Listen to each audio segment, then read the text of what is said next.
A question being asked across the country: how can I afford my prescription drugs? Prices are skyrocketing. It's a broken system, and we need to make sure everyone is paying attention.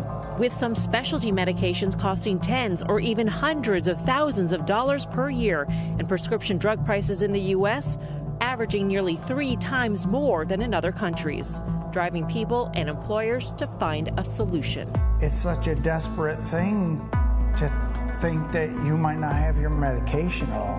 A booming cottage industry is selling itself as an antidote, often getting the drugs overseas for a fraction of the cost. We do a public service.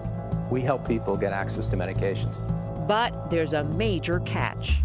What they're doing is illegal, and it's putting American lives at risk. What I tell my friends and family is that the most expensive medicine that they could get is one that isn't safe, isn't effective, or isn't high quality, and doesn't meet the standards that are in FDA-approved medicines. Patients and employers are desperate for a solution. The question is, at what cost? The FDA says it's illegal to import drugs that are available and sold in the United States. All of these drugs are, in fact, available domestically, correct?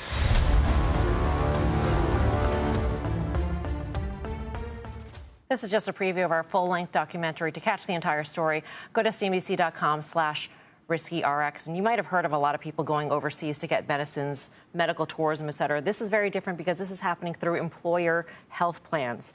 Wow. So think about cash-strapped employers. Think, small businesses on Main Street, municipalities, school boards. They don't have a lot of extra money. They want to save costs, so they tell their health plan administrator, find a way. And they say, okay, we're going to carve out the coverage of expensive specialty medicines that cover things like cancer, multiple sclerosis, cystic fibrosis.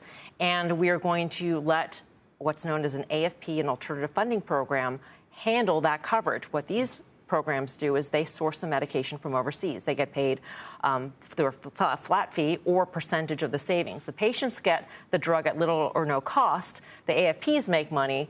It seems like everybody wins, except that the patient doesn't really know if he or she is getting the medicine that they need. They don't know if it is safe, if it's effective, or if it is real. But more than anything, they're getting it from seemingly a trusted source, which is not a trusted source. Right. You're going through your insurance plan. If you're going to trust anybody, you're going to go through the plan that your company sent you to. And in fact, you have no other choice. So you're tied into another one of your great documentaries. These are not fly-by-night insurance plans either. There is a case that we cover in the documentary and involves a Gilead medication. Gilead is suing the insurance plan, Meritain Health. Meritain is a division of Aetna, which is owned by CVS. They're saying that Meritain basically outsourced the coverage, which led to a patient receiving Biktarvy, an HIV PrEP medication, directly from a Turkish pharmacy. The drug had Turkish packaging. The label was in Turkey. The instructions were in Turkish, The instructions were in Turkish, and that's when the patient alerted Gilead. So Gilead didn't even know. Gilead didn't know until this patient said, hey, look at what I got. Wow. Did you find out, not to give away the ending, but did you find out a lot of stuff that you didn't know by the time you got to the conclusion of it? Did you find out any conclusion where you could make it where that you have a solution to a better end route to this? I think that the issue here is that, like Tim said, a lot of patients, they do not have a choice. We submitted over 100 public records requests. We combed through 10,000 documents, emails, contracts, invoices.